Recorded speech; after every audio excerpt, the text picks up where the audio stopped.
Hi, this is Daniel. So I'm in South Carolina.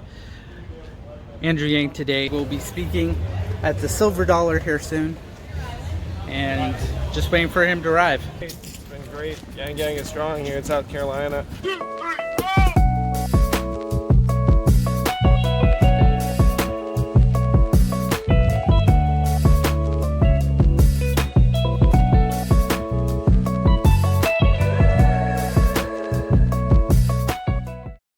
Stay quiet.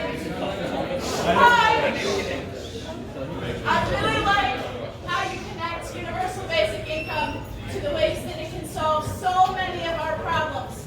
But the one biggest problem that I have sending my 3 children to school is worrying that I'll never see them again because this state and this country is overrun with gun violence. Too many guns, too many bullets, no laws to prevent it. And in addition to that, the guns in this state make it the 48th out of 50th in terms of women's safety. So can you expand on how universal basic income or some other idea can help deal with the gun violence epidemic? Well, thank you, and as a parent myself, I'm horrified by the fact that we're actually worried about our kids' safety when they go to school every day. Now, I'm for common sense gun regulations, which the majority of Americans support. And to me, we should treat guns the same way we treat motor vehicles, where you get tested and licensed because they can kill. And so we need to do the same thing with guns. Now, that's going to be a continuous struggle to try, though there is a zone of agreement, because many gun owners agree. Now, while we're working on that issue, there are things that we can do immediately that will make things better. So number one is a giant mental health initiative, because right now we have many young boys in particular who are falling through the cracks that if they were getting proper help. And my brother's a psychologist, so I'm very passionate about this. You all probably know I want to have a psychologist in the White House to help destigmatize the issues around mental illness, and that's helpful. And I thought that was a good idea even before Trump became president. I always thought it was a good idea. But more than that, we need to get psychologists into our schools, into our communities, into our neighborhoods, and then start trying to work on the rampant emotional problems and anxiety and depression that are taking hold of our young people in particular. The other thing we can do is we can we can have a permanent gun buyback. That's the one thing I would do, because we have to try to get the supply of guns down over time. And there are some innovative things we could do that might make some gun owners happy, which is offer, for example, a complimentary modification where your gun's a signature gun where only you can fire it based upon your grip. And so if you're a gun owner, you're like, this makes my gun into a cool James Bond gun that only I can fire. And it makes us all safer, because if his kid gets a hold of the gun, then they can't use it. So there are things we can do to work on it, but we need to get after the gun safety issue as much as we can. So I saw on your website, or I heard that you want to sunset regulations, and I was just wondering if that also applied to Wall Street, because I'm sure you and I both know that many historians and economists see that Wall Street deregulations in the 1920s and during the 1990s and 2000s led or had a big part in playing the big economic downturns that happened. So do your deregulations also apply to Wall Street? Now, so it's such an interesting set of issues. So right now we've had Wall Street and technology companies in particular run amok, where our regulators are years or decades behind the curve. And so there are some cases where we need to have better regulation. Certainly the Glass-Steagall Act to try and separate commercial banks and investment banks made a ton of sense. And to the extent that we're trying to curb those activities, to me, the goal is to have more effective regulation, not less. Now, you're referencing something on the site where I want to have Congress actually re-examine old laws after a certain period of time. Because the fact is we have millions of lines of code that no one even knows what's going on, and we need our Congress to actually be held accountable for the laws they pass and be more effective in figuring out whether those laws still make sense. So the fact that I'm trying to have Congress be more responsible does not mean I think that Wall Street should be regulated less. I mean, Wall Street, if anything, has had a free run for a long time. And big tech has too, where the Office of Technology Assessment that Congress used to use to inform technology policy, they literally got rid of it in 1995. Think about that. Congress has had no input on technology policy outside of the lobbyists for 24 years. So if you think that Congress is decades behind the curve on things like financial regulation and tech regulation, they completely are. They're flying blind and they just have the companies spoon-feeding them what they need to do. So we need to try and upgrade Congress, and the fact that I want Congress to examine the laws on the books does not mean I think that Wall Street should have less regulations, quite the opposite. That's a good question though. Yeah. My name's Jack, and I'm from Alabama, and I'm sure you've heard what's happening in our state right now. Oh my gosh. So, where do you stand on women's reproductive health and reproductive rights? Yes. Thank you for the question. It will surprise no one here to know. I think that the Alabama law that was passed is a dramatic step in the wrong direction. And as a male candidate for president, I do not think I should be answering questions on women's reproductive rights. We should let women make their own decisions. Am I right? I would literally leave the room and say, hey guys, let's all just leave and get lost while the women tell us what they want to do. And I have a feeling I know how the women would come out on this issue. Now, right now, our job is to protect women's reproductive rights and freedoms at the highest levels. And I'm happy to say that there is nothing in the Constitution that says the number of justices on the Supreme Court. It's actually fluctuated over time. Yes. So the first thing is to change it from lifetime appointments to 18-year appointments. Because then it becomes more predictable and less of a political firestorm. I mean, does it make any sense that we're hyperventilating if Ruth Bader Ginsburg gets a cold? Like, is that a way to run a modern society? Is that like an 86-year-old like gets a cold and we're like, oh no? I mean, like the Constitution said lifetime appointments when people did not live this long. And back in the day, Supreme Court justices regularly stepped down for normal reasons. They didn't stay there until they're on death's door to try and keep the laws the same. Like, that's not actually historically how it operated. So if it takes adding to the number of justices to help depoliticize the Supreme Court and protect women's reproductive rights, that is exactly what I would do as president. Yeah.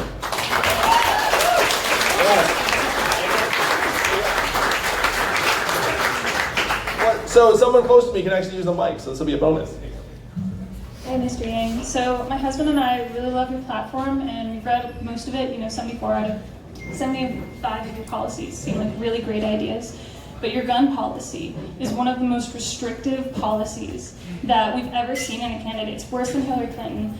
And to me, this country just kind of sucks ass at regulating things. We failed at prohibition. The drug war was an egregious failure, and regulating abortion and sex work has only pushed women underground into dangerous places. And I just, especially your policy about in-home checks for Tier 3, the in-home safe check. I don't want cops in my house. I don't want the government in my house. I just want to say that that's a very, very reasonable perspective. And I agree with everything you said on every front in terms of drugs, sex work, like another regulation. The government is subpar at, it's like, as you can tell, like I'm for not just legalizing cannabis and then pardoning everyone who's in jail for but I would decriminalize opiates as well, because right now 8 Americans are dying of drugs every hour, mostly from opiate overdoses, and so we should be trying to get those people treatment and not have them in the shadows worried about criminal records if they get caught with drugs of personal use. So the reality is that the gun issue is something that we're going to be confronting, and you can see there are very passionate points of view like in this room. And we're going to have to try and come to some sort of agreement on it, because nothing can happen without the American people activating Congress to be able to make those laws. So as president, if you gave me my druthers, would we be curbing firearms in a more significant way, despite the fact that I agree with you, the government is generally pretty cruddy at regulating things and making things happen. And the last thing I would want is officers going into anyone's private home and like looking at anything, because I think that's actually like a terrible place to be. So all of that said, I do think that there is a legitimate public safety issue around firearms that's different than some of the other things that we talked about. That because if you're using some of these other things, like it doesn't influence other people's safety in the same way. But I would say that on this issue, we have to come together as Congress, and there's no other way to make that legislation happen, which is one reason why I'm focused on things that we can all agree on, like mental health, like trying to have creative ways where gun owners can feel like they have their firearms, and also that we feel safer.